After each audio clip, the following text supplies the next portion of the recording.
Simplify ang ating given 4 divided by 2/3 all over 2 divided by 4.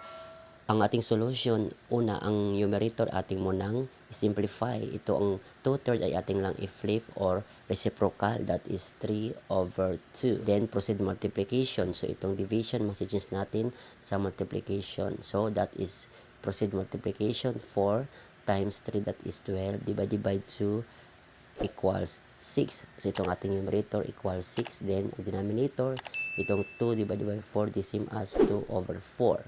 So to simplify, ating lang reciprocal itong denominator, then proceed multiplication. So that is 6 times 4, that equals 24, divided by 2 equals 12.